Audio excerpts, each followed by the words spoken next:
오늘 옆에 계신 분하고도 인사합시다. 메리 크리스마스.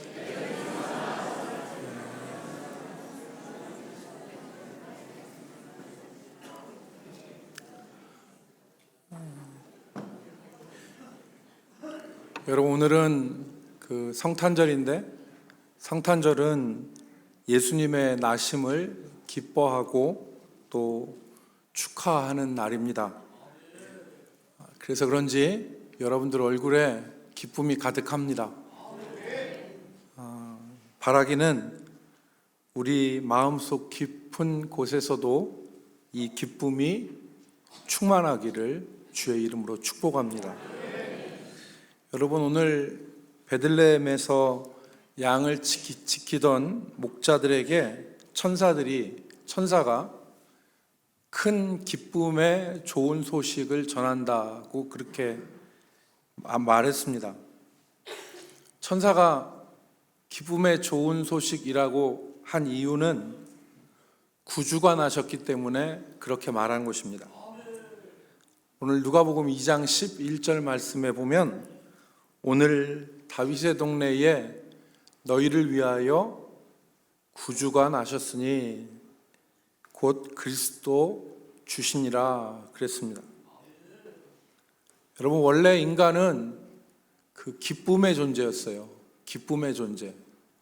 하나님께서 아담과 하와에게 살도록 하신 에덴 동산의 의미가 기쁨이란 뜻입니다. 기쁨의 동산. 히브리 말로 에덴은 기쁨이란 뜻이에요. 그러니까 기쁨의 동산에서 살게 하셨는데 아담과 하와가 이 기쁨의 동산에서 살지 못하고 추방을 당합니다. 왜 그랬습니까? 죄 때문입니다. 죄가 들어와서 더 이상 기쁨의 동산에서 살 수 없게 된 것입니다. 천사가 말한 이 기쁨의 좋은 소식은 아담과 하와가 잃어버린 이 기쁨을 회복하는 것을 말합니다.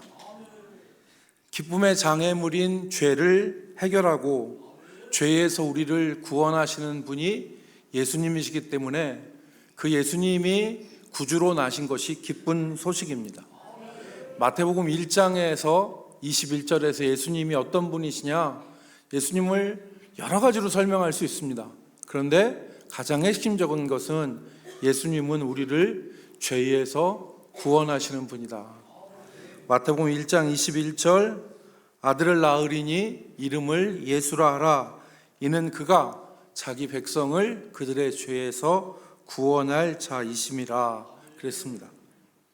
우리 인생에서 기쁨을 뺏어가는 죄를 해결하고 우리를 하나님과 화목하게 하시고 기쁨 가운데 살아가게 하시는 분이 바로 예수 그리스도입니다.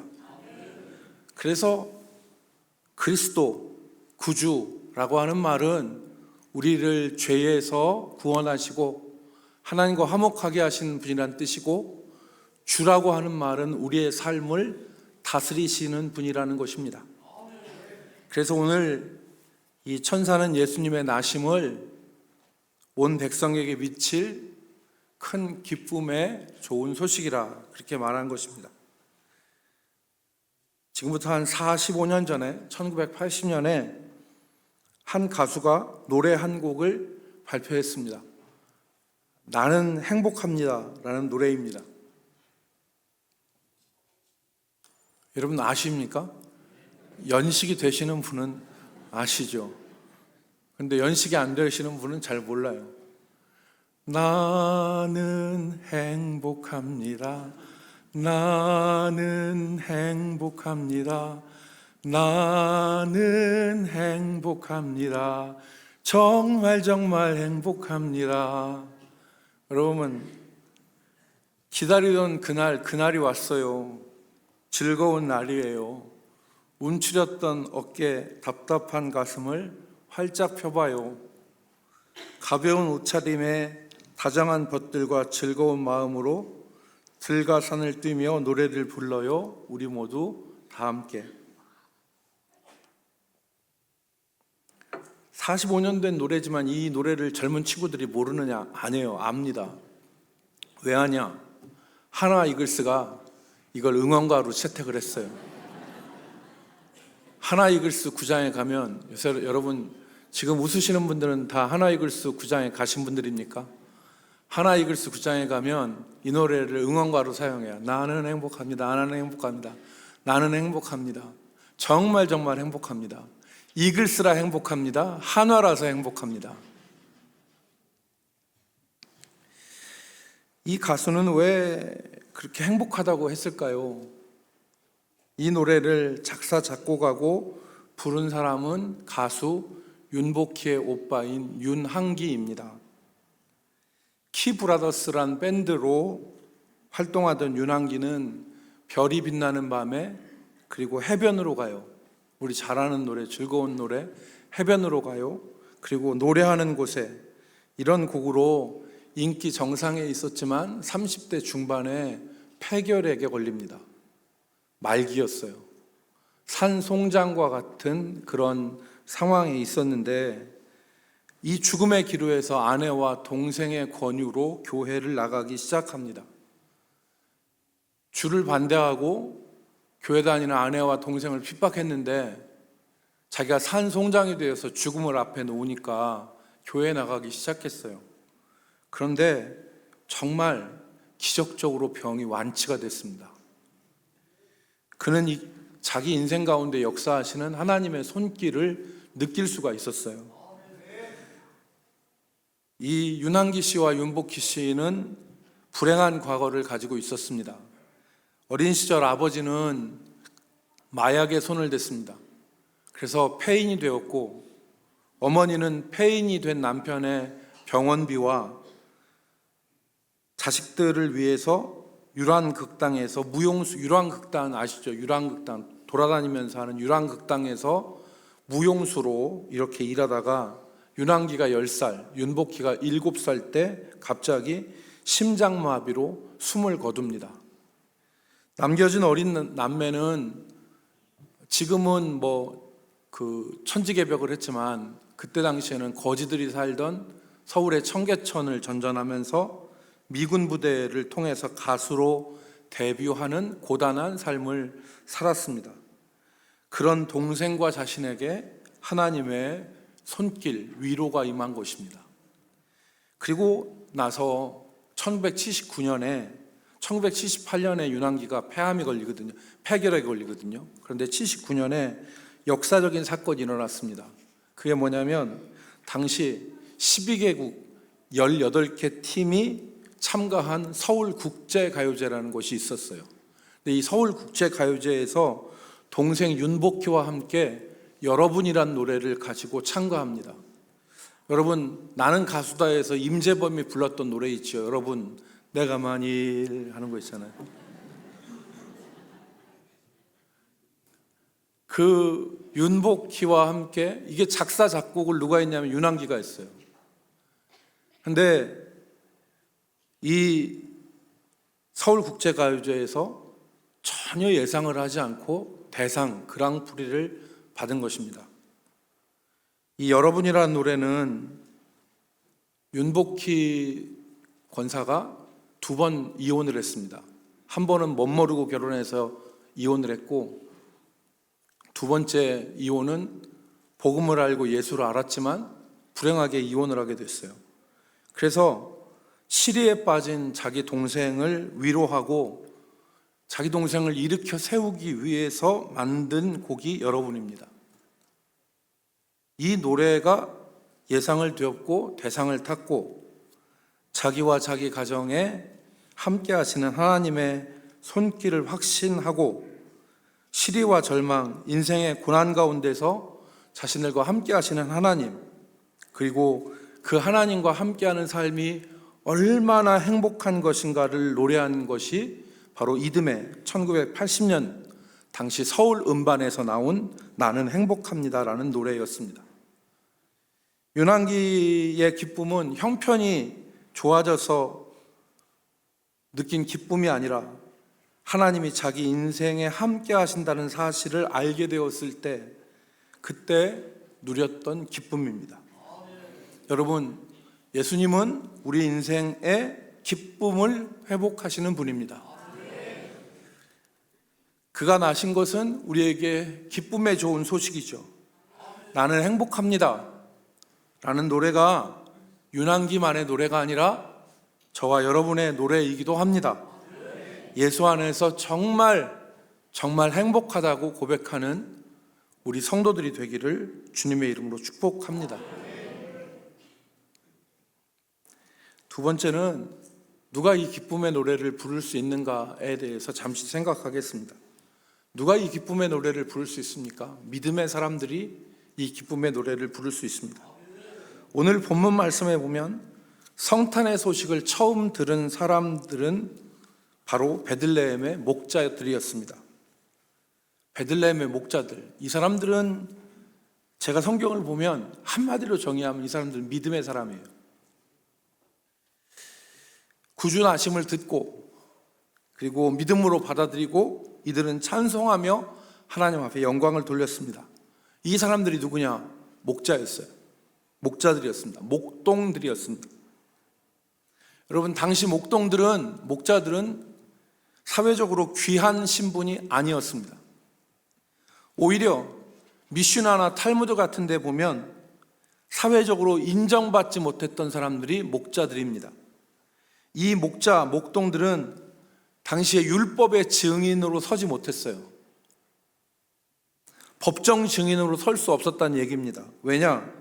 이 목동들은 항상 들판에서 생활하였고 자주 씻지 못하였기 때문에 정결하지 못한 사람들이라고 인식됐어요. 그래서 부정한 사람들이 하나님의 율법 앞에 증언하지 못하는 그런 사람들로 규정되어진 것입니다. 이 신분적으로 제약된 사람들, 그래서 누가복음을 연구하는 학자들에게 있어서는 왜 하필 천사가 목자들에게 나타나 예수님의 탄생 소식을 전하였을까 하는 게 질문입니다. 왜 하고 많은 사람들이 있는데 왜 예수님의 소식을 목자들한테 전했을까? 어떤 사람은 이들이 억눌린 계급의 사람들이었기 때문에 예수님이 그들에게 천사들이 그들에게 나타나서 이야기했다. 어떤 사람들은 예수님의 조상 다윗 왕이 양을 치던 목자였기 때문에 그런 것이다. 어떤 사람들은 예수님이 우리 영혼의 목자이시기 때문에 그렇다고들 합니다. 그런데 어떤 것도 확실하지 않습니다. 그럴 수 있겠지만 성경의 증거는 이들이 믿음의 사람들이었다는 것 외에 다른 증거가 없습니다. 왜 이들이 믿음의 사람들이었냐? 첫 번째, 이 목자들이 강보에 쌓여 구유에 누여 있는 구주를 믿었기 때문에 그렇습니다. 12절에 천사가 말하죠. 너희가 가서 강보에 쌓여 구유에 누여 있는 아기를 보리니 이것이 너희에게 표적이니라. 여러분, 강보에 쌓여 구유에 누여 있는 아기는 구주와 거리가 멉니다. 강보란 포대기를 말하는 거예요. 어린 애들을 둘둘 싸는 포대기가 강보예요. 이 강보에 쌓인 아이는 어떤 존재입니까? 사지를 자기 마음대로 움직일 수 없어요. 강보에 쌓인 아이는 사지를 자기 마음대로 움직일 수 없는 존재가 강보에 쌓인 아이입니다. 팔다리를 포대기로 싼 아이가 누구를 구원할 수 있겠습니까? 그런데 성경은 여기에 한마디를 더 하죠. 구유에 누인 아기라 그랬어요. 구유는 소나 짐승의 여물통을 말합니다. 우리는 일반적으로 예수님이 구유 위에 이렇게 누이셨다고 생각하지요. 구유 위에 누이셨다. 여물통 위에 누이셨다. 그런데 성경은 정확하게 구유 안에 누이셨음을 기록합니다. 오늘 누가복음 2장의 7절과 12절과 16절에 구유라는 말이 나오는데 이 구유에 누인 아기에 대해서 말씀하는데 영어 세 구절 모두 영어의 전치사 in에 해당하는 헬라어 n을 씁니다. 이 아내란 말이에요. 구유 안에 예수님이 계셨다는 것을 말씀합니다. 이것이 무엇을 말씀합니까? 이중성을 말합니다. 이중성, 즉 아기는 강보 안에 있고 또 구유 안에 있는 것을 말합니다. 강보에 쌓인 것이 사지를 마음대로 할 수 없는 제약이라면 구유 안에 누인 것은 비천함 가운데 존재하는 것을 말합니다. 전혀 존귀함이라고 하는 찾아볼 수 없는 구유 안에 비천한 가운데 있는 존재를 의미하는 것입니다. 무슨 말씀인지 이해가 되세요? 예수 그리스도가 연약함과 비천함 가운데 존재했다는 것입니다. 그런 아기였지만 그가 구주이심을 전한 천사의 말을 목자들은 믿은 것입니다. 오늘날 우리의 시각에 보면 강보에 쌓여 구유에 누인 아기를 믿는 것은 당연해 보일 수 있어요. 왜? 그분이 예수님이니까. 그런데 이 목자들은 당시에 강보에 쌓여서 구유에 누여있는, 구유 안에 누여있는 그 예수님이 구주라는 것은 전혀 당연한 게 아니었죠. 이게 어떻게 당연해요?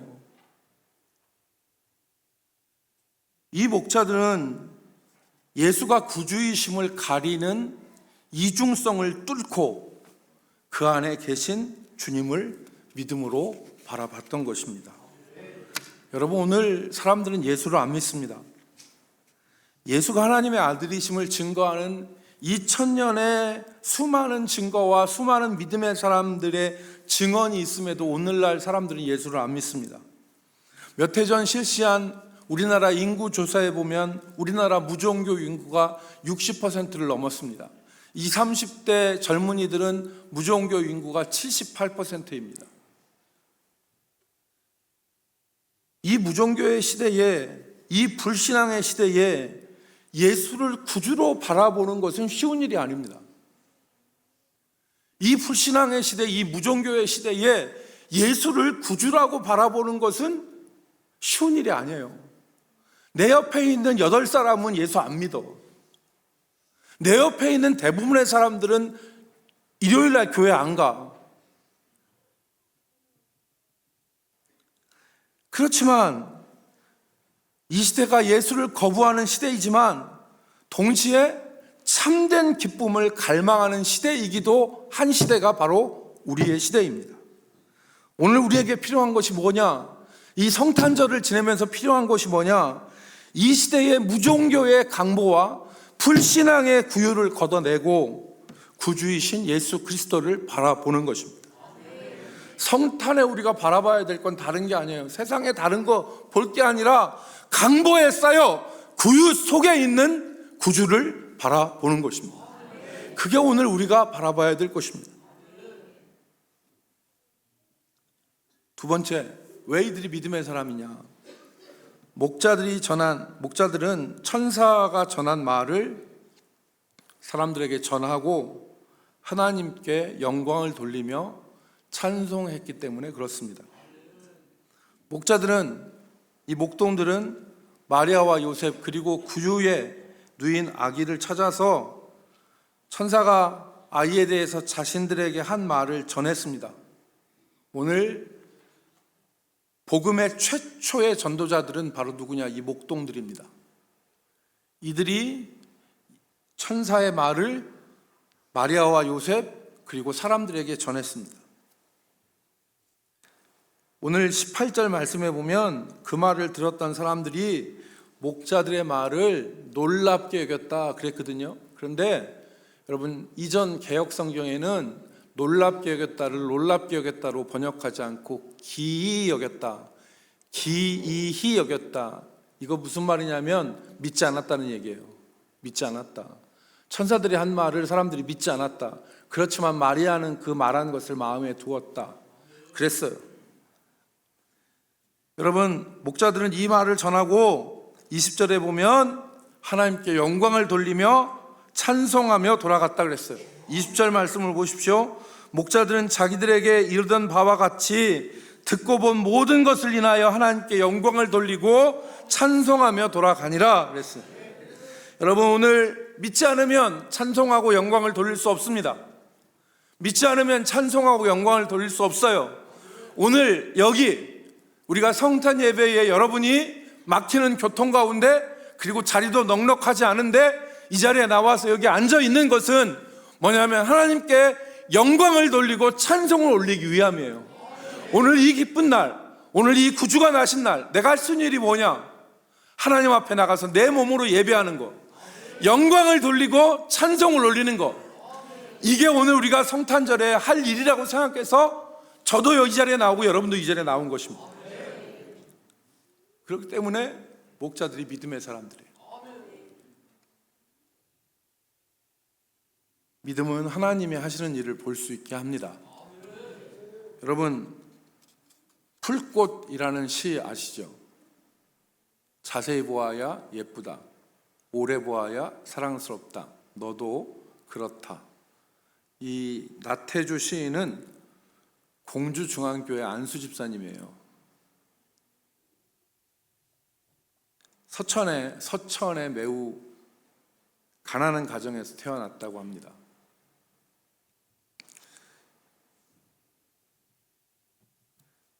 할아버지와 할머니를 모시고, 그리고 자기 집과 작은 아버지 집이 논 면마지기에 기대어서 살아가는 가난한 집이었대요. 입은 여럿이고 농사 지는 땅은 부족하니까 보릿고개라는 말이 다른 집에서는 춘궁기 한때였지만 자기 집은 1년 내내 보릿고개였다고 합니다. 너무 먹을 것이 없어서 그의 할머니는 사발농사라는 걸 지었다고 했어요. 사발농사가 뭐냐? 이 서천 분들은 알아들으시는지는 모르겠지만 이 사발농사가 뭐냐? 먹을 것이 없는 이 춘궁기에 넉넉한 친척집이나 아는 사람의 집으로 가서 지내다 오는 것, 이걸 사발농사라고 하는데, 나태주 시인의 할머니는 자기 딸네 집에 가서 몇 달을 보내다 오셨다고 합니다. 나 시인의 고모네 집은 살림이 넉넉하고 먹을 것 걱정을 하지 않는 집이었기 때문에 할머니는 춘궁기에 딸네 집으로 가셔서 집안에 이불 더셨다고 합니다. 그것을 사발농사라고 불렀다고 합니다. 나태주 시인이 그 초등학교를 졸업하고, 이게 참 희한하죠. 제가 어제 그 설교 준비를 하면서 분명히 내가 국민학교로 썼거든. 나태주 시인이 국민학교를 졸업하고 중학교를 할 때 됐는데, 나 국민학교로 썼는데 이 컴퓨터 지가 초등학교로 바꿔놔요. 우리는 초등학교 나왔는데 무슨 말인지 모르죠, 지금 젊은 사람들은. 내가 분명히 국민학교를 졸업하고 이렇게 썼거든. 그랬더니 컴퓨터 지가 초등학교로 바꿔요. 어쨌든 옛날에는 국민학교였어요. 그러니까 국민학교를 졸업하고 중학교 갈 나이가 됐는데 그의 아버지는 아들을 서천의 중학교로 진학시키겠다고 결정을 하셨답니다.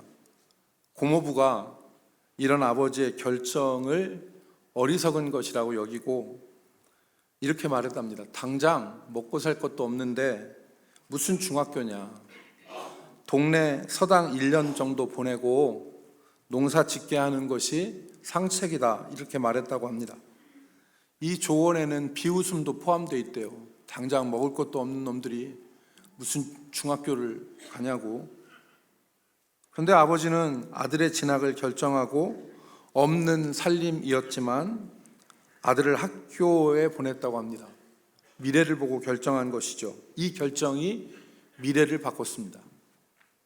그 부잣집 아들은 초등학교를 나와서 서당 1년 다니다가 평생 농사를 지었고 자신의 아버지의 결정으로 평생 공무원으로 살았다고 써놓았습니다. 농사 짓는 것과 공무원의 우열을 가릴 수는 없습니다. 그러나 어려움에도 불구하고 자식에게 배움의 길을 열어준 것은 현명한 선택이라는 것을 부인할 수 없습니다. 성탄을 맞이하여 우리가 생각할 것은 우리는 이런 무종교의 시대에 예수 믿는 것이 어리석인 일이고 교회에 헌금하고 시간 뺏기는 것보다 자기 명상이나 자기 수양하면서 지내는 것이 상책이라고 생각할 수 있어요. 그러나 예수는 우리의 구주십니다. 농사꾼으로 사느냐 공무원으로 사느냐의 선택이 아니에요. 죽느냐 사느냐의 문제입니다. 죽고 사는 문제죠. 요한일서 5장 12절 말씀에 아들이 있는 자에게는 생명이 있고 하나님의 아들이 없는 자에게는 생명이 없느니라 그랬어요. 아들이 있는 자에게는 생명이 있고 하나님의 아들이 없는 자에게는 생명이 없느니라. 예수가 우리의 인생의 진정한 기쁨을 회복시키시고 우리 영혼에 진정한 평강을 주시는 분이 예수 그리스도입니다. 성탄은 눈앞의 형편이 아니라 하나님께서 시작하시는 구원의 미래를 믿는 사건이 성탄이에요. 불신앙의 그리고 무종교의 이 시대 가운데 우리가 강보에 쌓여 구유에 누워있는 구주를 바라보고 그 구주를 찬송하며 하나님께 영광을 돌리는 삶을 살아가기를 소망합니다. 사랑하는 성도 여러분, 오늘 우리 인생에 진정한 기쁨이 있습니까? 우리 얼굴에 사무적 기쁨, 그 다음에 사람들을 상대하는 그냥 외형적 기쁨, 이게 아니라 우리 인생의 진정한 기쁨, 속에서 올라오는, 정말 윤한기가 불렀던 나는 행복합니다는 정말 행복합니다는 진짜 행복하다는 고백 같아요. 오늘 우리 가운데 죄를 해결하고 이 불신앙과 무종교의 시대에 그 무종교와 불신앙에 쌓여있는 예수 그리스도를 바라보고 그 예수 그리스도께 찬송을 돌리며 영광을 돌리며 믿음으로 살아가는 저와 여러분이 되기를 간절히 소망합니다. 그것이 우리의 회복된 기쁨을 우리가 누리는 길입니다. 이 은혜가 성탄을 맞이한 우리 모든 성도들에게 함께 하시기를 주 예수 그리스도의 이름으로 축복합니다. 기도하겠습니다. 하나님 아버지, 우리 인생에서 가장 복된 것이 하나님을 알고 예수를 내 구주로 영접한 것임을 우리가 고백합니다. 다른 어떤 것이 아니라 우리의 진정한 기쁨의 회복자이시고 우리의 생명이 되시는 예수를 내 구주로 하나님을 내 아버지로 믿게 살게 하여 주시고 오늘 그 주님의 나심을 우리가 기억하여 이 자리에 우리 자신들이 하나님 앞에 나와 영광을 돌리며 찬송하게 하심을 감사드립니다. 이 무종교와 불신앙의 시대 가운데 우리가 믿음으로 주를 바라보고 예수를 잃지 않는 우리 성도들 되게 하여 주옵소서.